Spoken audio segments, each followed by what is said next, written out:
Hi, my name's Devon Adams from V3 Creatives, and welcome to our seminar on making your brand stand out from the crowd. Marketing your product or service in today's highly competitive environment can be a challenge to any new or old business. Competition is fierce in almost every trade. The volatile conditions of the market and a highly informed and spoiled for choice customer base make it a specialized task to position your brand for both maximum visibility and enhanced respect. Customers today are influenced by several elements, beginning right from the identification of your brand's logo to how and where they encounter the promotional message. A strong brand creates a powerful connection between you and your customers, employees, and other key stakeholders.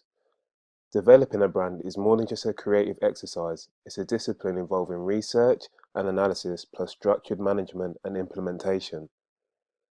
This seminar explores what branding is, why it's important, and will give you step-by-step guides to work on so your brand can help influence your customers' decisions.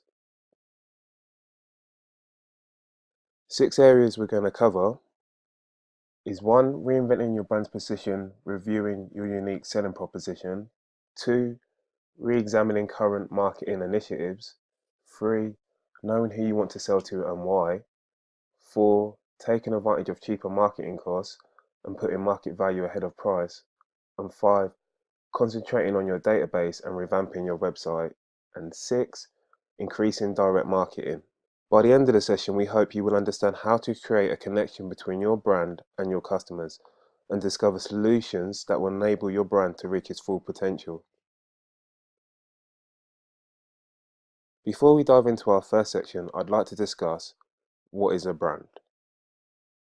Your brand is made up of 5 key concepts: the brand promise, the brand perceptions, the brand expectation, the brand persona, and brand elements.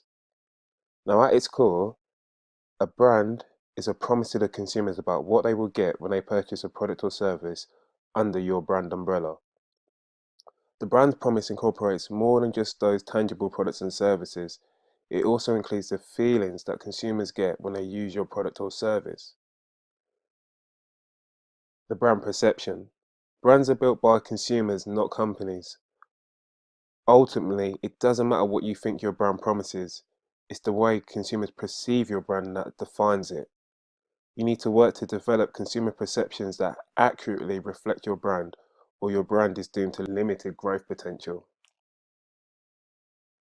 The brand expectations. Based on your brand's promise, consumers develop expectations for your brand. When they pull their hard-earned money out of their pockets and purchase your product or services, they assume that their expectations for your brand will be met. If your brand doesn't meet consumer expectations in every interaction, consumers will be confused by your brand and turn away from it in search of another brand that does. The brand persona. Rather than asking what is a brand, a better question might be, who is a brand? Every brand has a persona. Think of your brand as a person. What is that person like? What can you expect when you interact with that person? From appearances to personality and everything in between, your brand persona is one that consumers will evaluate and judge before they do business with you. The brand elements. Your brand is represented by the intangible elements described before, as well as tangible elements such as your brand's logo, messaging, packaging, and so on. All of these elements must work together to consistently communicate your brand's promise, shape brand perceptions, meet brand expectations, and define your brand's persona. If one element is awry, your entire brand can suffer.